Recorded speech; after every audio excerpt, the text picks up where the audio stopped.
I'm Jenna and I'm an alcoholic. Jenna. A few things. Sitting here and she's looking at me and saying, "What are you so nervous about?"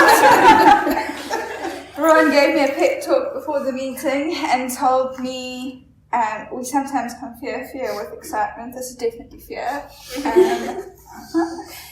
And my sponsor said, like, when you've come up with the 2000th way of starting your share, start with 3 simple points. And I'm like, oh my God, what are those 3 points?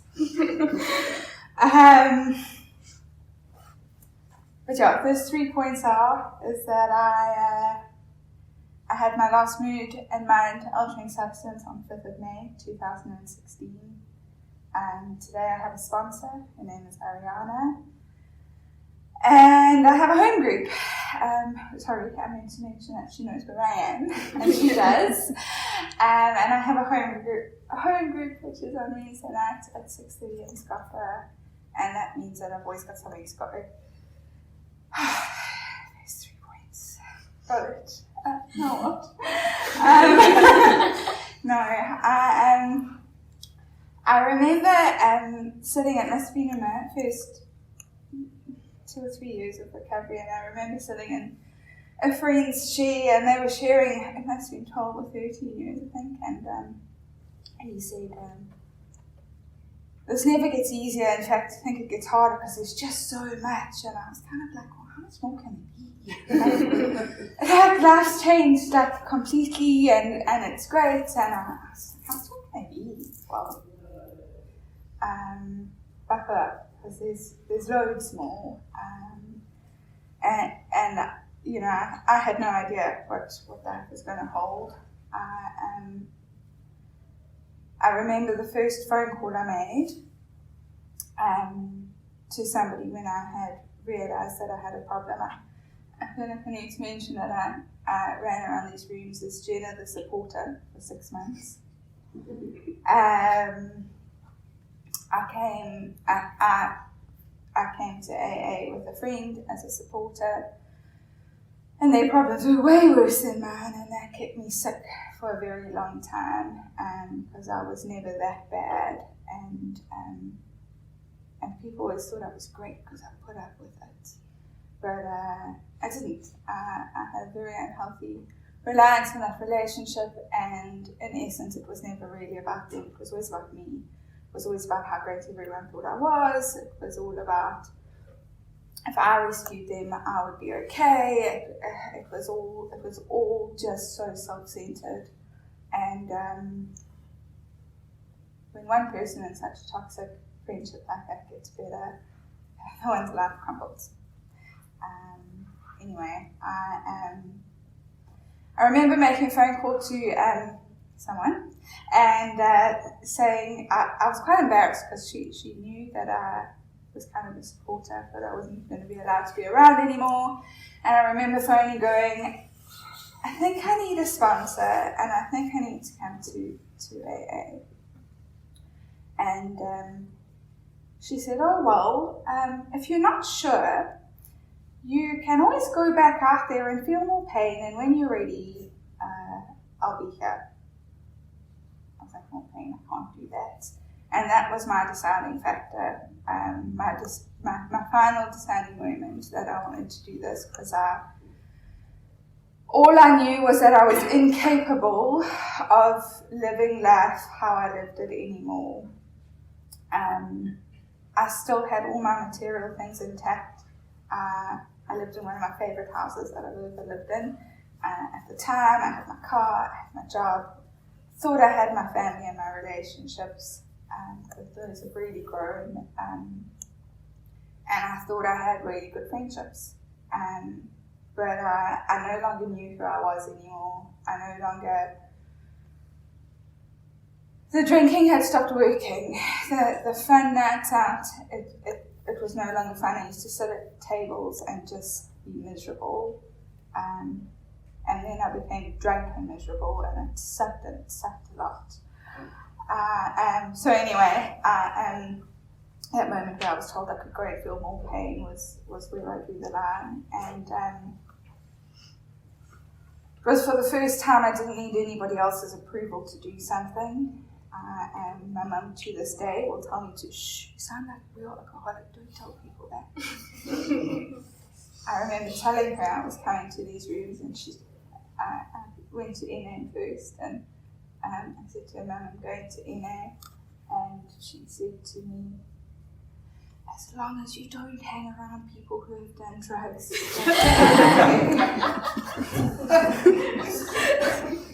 She still doesn't get it. She still thinks that the joys in my life and the changes that have come in my life, she actually gives the credit to my husband.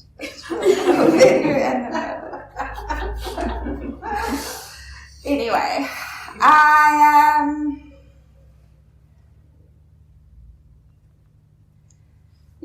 I've had my 7th year in recovery it's been huge. There's been a lot. I look at this time last year and so much has changed. I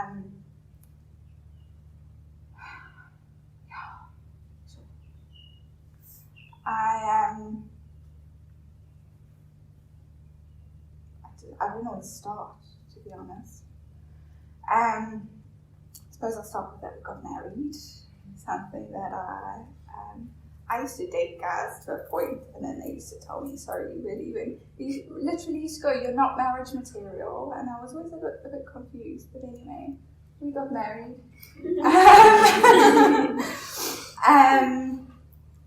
And it was the most incredible experience of my life. And it didn't come without its challenges. I was faced with dealing with my family, as we were, the reality of my family.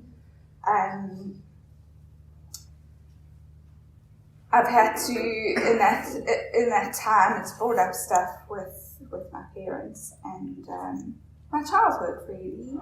And I came into AA, and it was incredible because I did a step 4 and 5. And I realized there was a lot that I had a part in.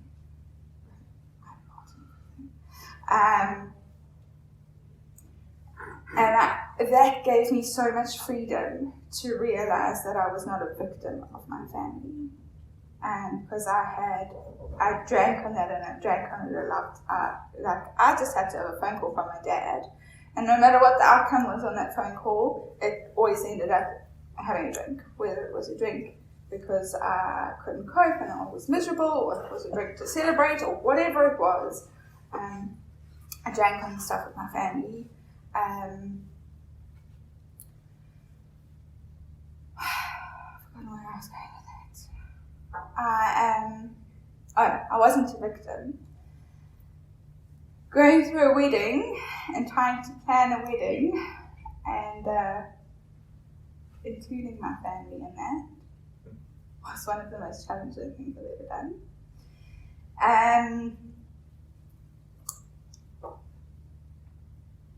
Because I realized I wasn't to blame for it all, and I suppose that's been a lot that I've learned this year, of like, I have a part in things, but those things aren't always my fault. And so that's it was around that stuff that after our wedding,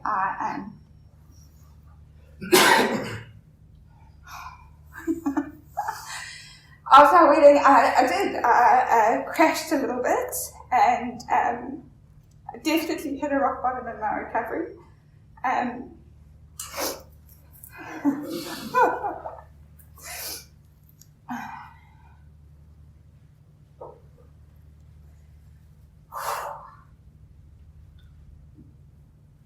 It's amazing because for 6 years I've sat and I've cried like this over my original rock bottom.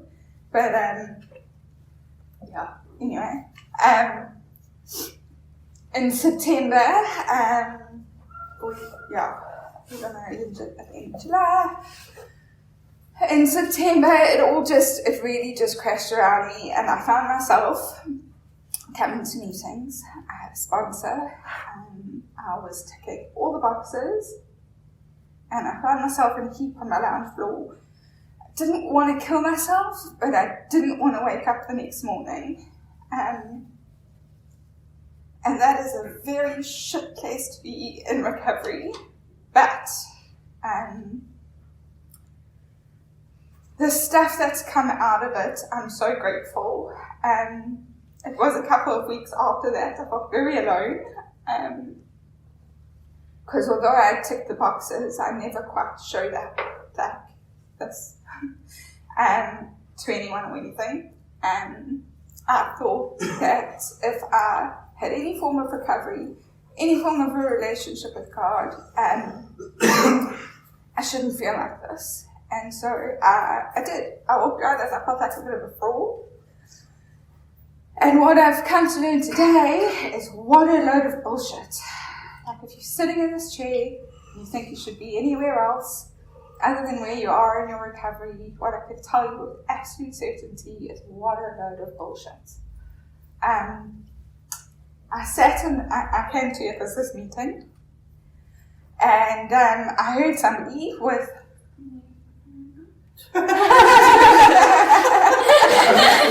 it was Candace's milestone share, and she shared things about how I had felt in those last few months.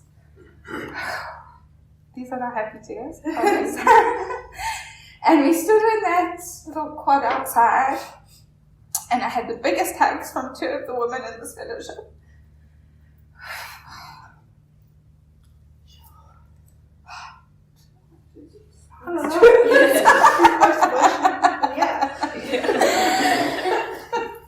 And I felt that feeling that I felt on that first phone call again, that like it would all be okay. I was reassured that it would all be okay, and it has been. I'd like to tell you that I skipped out of that quad, and life was great today, and it wasn't. I sought outside help.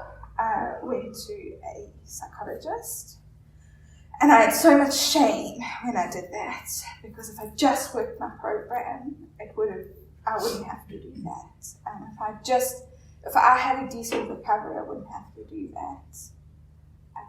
And again, what a load of bullshit. That was the best thing I've ever done for myself.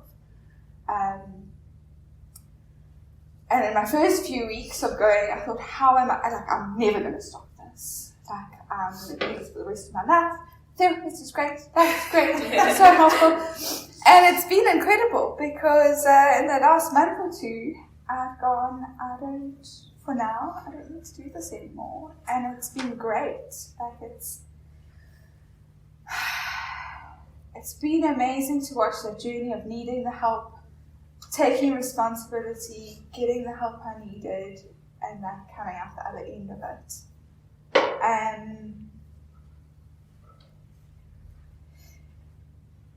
We've been for couples counselling. We went for couples counselling as well.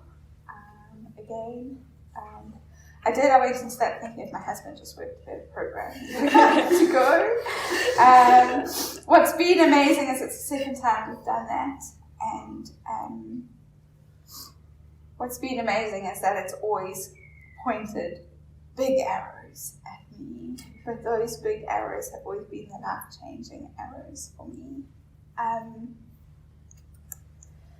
And I share about that one because I hope nobody ever feels shame in asking for outside help.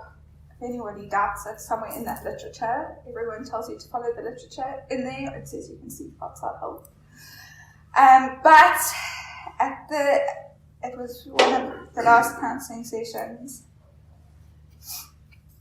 I had, by this point, lived probably a whole year and a bit, maybe a bit more, in real fear. And I had put those fears down to all the trauma we'd been through in KZN. I put it down to COVID, riots, floods. I had a few people point out my fears, some completely normal people that aren't in a fellowship. I had noticed and I had realized how little I was living because I was constantly in fear. I had my husband point out that I was as paranoid as he used to be when he smoked crack. Crystal meth, whatever. And the day he said that to me, I burst out laughing because I had seen it. And I went, you're right. And I did. I dealt with those things with outside help. And I dealt with him, and I dealt with him, and dealt with him. And they got better, but they didn't go away. And so that's okay. We'll just change therapists, was my plan. And yeah, at the end of one therapy session, one of the therapists said to me, Jenna, I think you need to go and see a psychiatrist.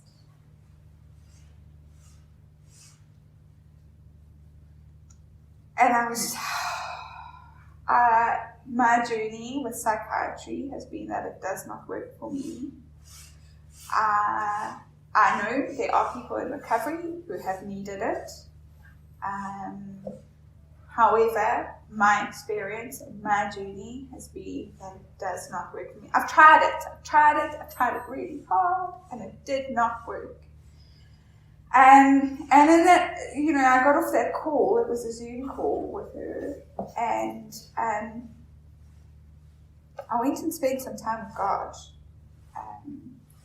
That's something that I've really done this year, is learned in those moments to really spend that time with God. And my sponsors helped me a lot with that, because my go-to always used to be pick up the phone to my sponsor for the relief and for that. And her suggestions always go and spend time with God, and then we can chat. Anyway, so I got off that call and I went and spent some time with God. And what just became so stark for me was that, and I went to a meeting that night and I shared it with a friend. What if I'm in such fear and I'm in such a mess because I'm just a fearful alcoholic? And it's amazing, because I did 6 months. I did 6 months of therapy, which did help. I did 6 months of another fellowship. Well, I've done a lot longer, but I've really done a lot of work in that 6 months and put a lot onto that other fellowship, which I've needed. It's changed my recovery. It's been great. But for me, all roads at the end of 6 months of a really big mess came to, I'm just an alcoholic, and they brought me back to the rooms of AA.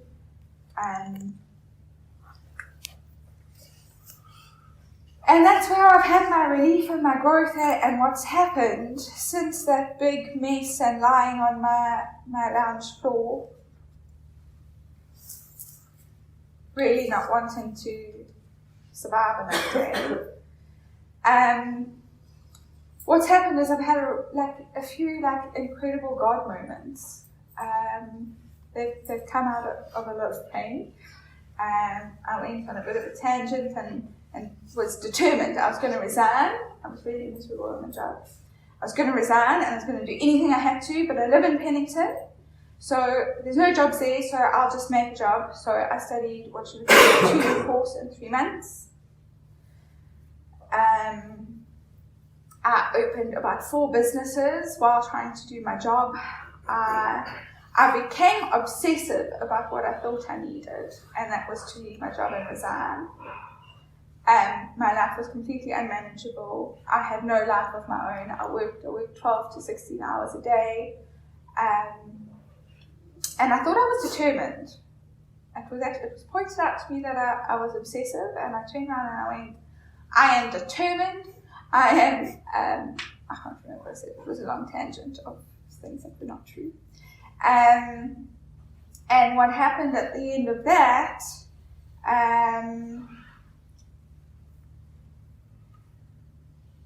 was I had a miscarriage.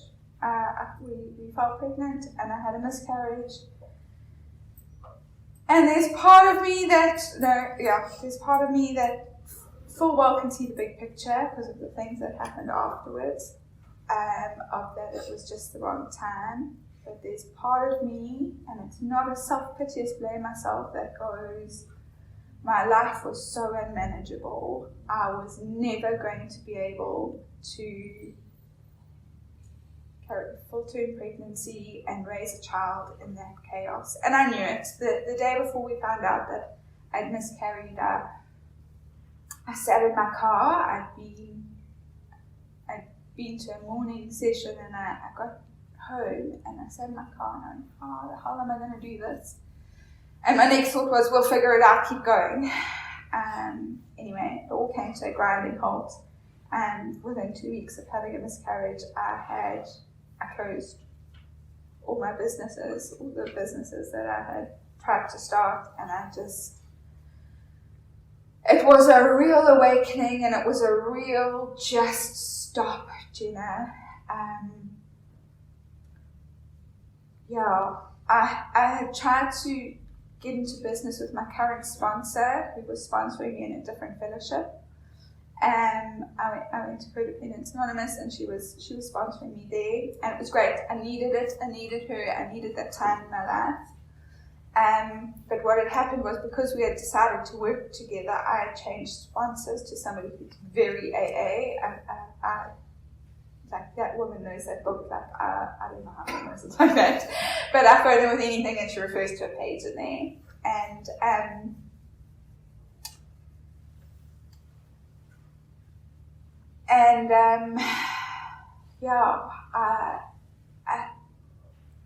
That miscarriage, as hard as it was, and it really was, and as devastating as it was, and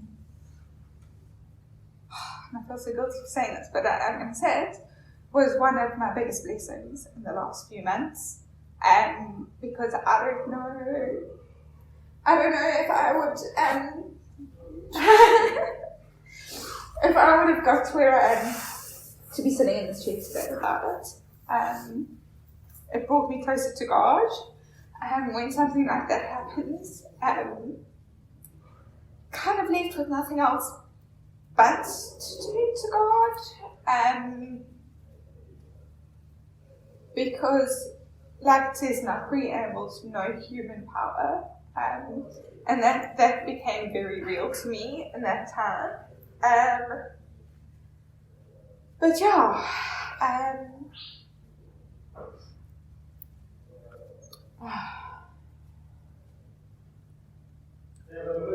I can see how God was in that, and I'm not promised in this program that my life will always be great, and that God will make things perfect, and that God will make me happy, and that God will make everything like a fairy tale. It doesn't say that anywhere.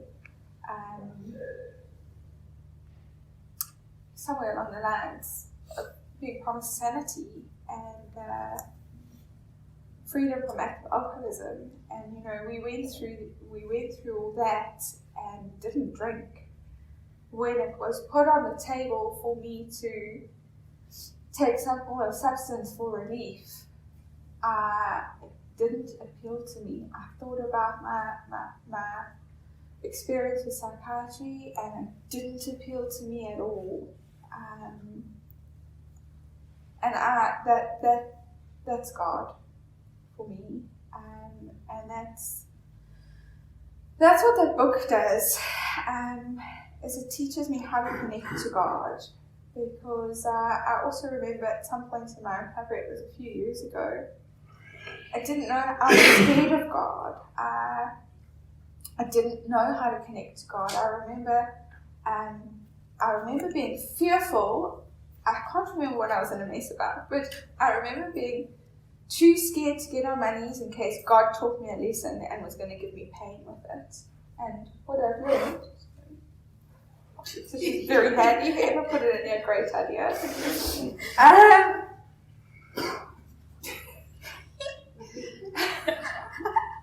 I've forgotten what I was saying.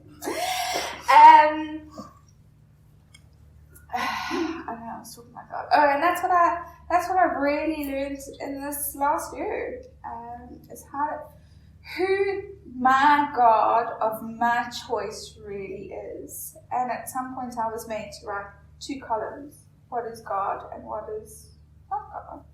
Who is God and who is God not?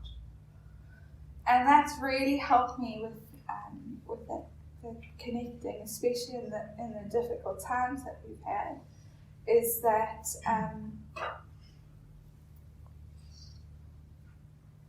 my God does not give me pain to teach me lessons.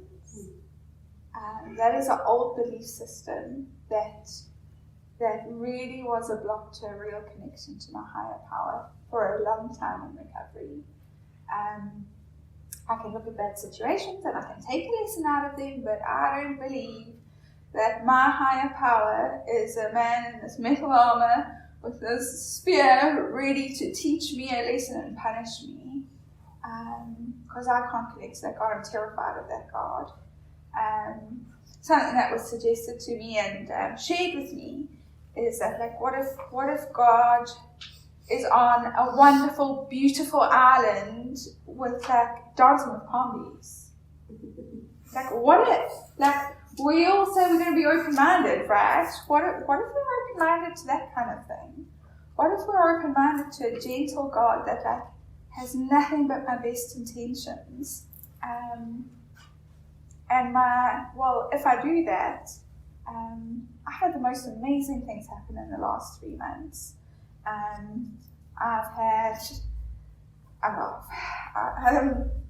People who know the story and who've been through the 7-year journey of my old job know why I laugh.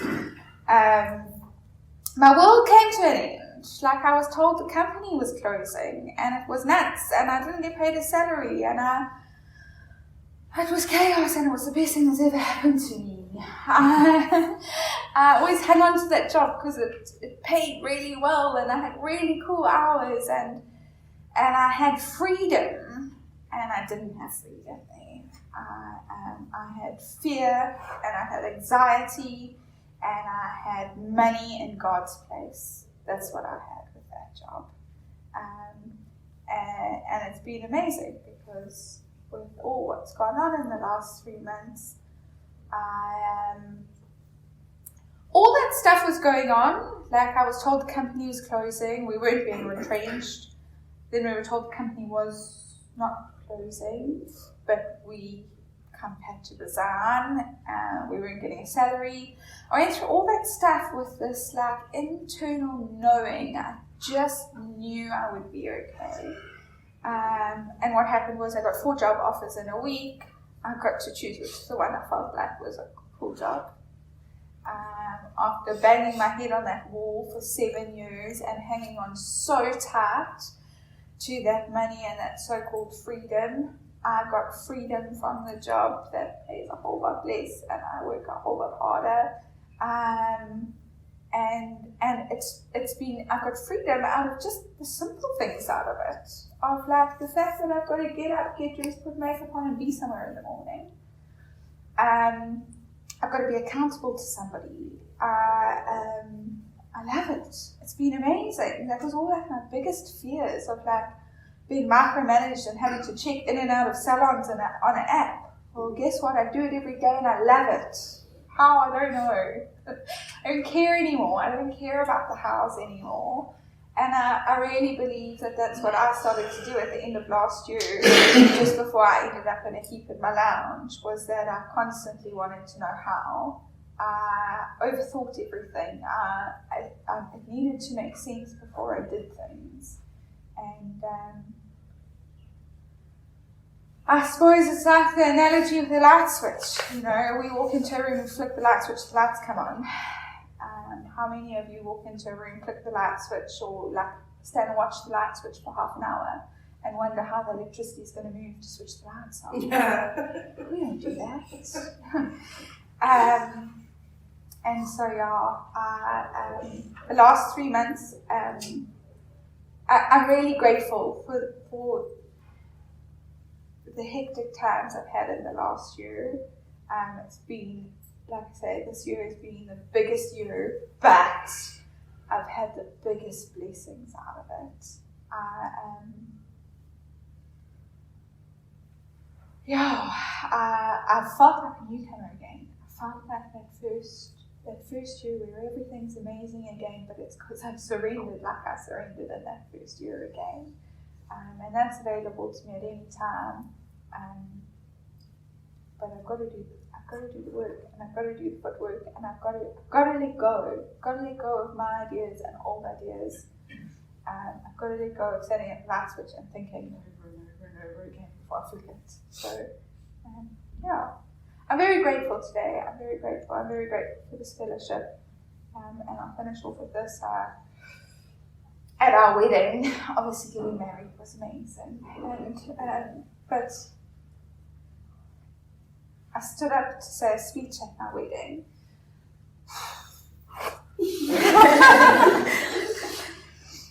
And I stood there and I looked at the faces. There were 80-something people at our wedding. And I looked at the faces, and 80% of our wedding was people from this fellowship, and it was literally, I looked at our support system and I could put a story to every face in that room about how they have been there for us individually in our own lives and as a couple, and what an honor to have such a huge support team. I don't think people who are not in this fellowship get that. I don't believe they do.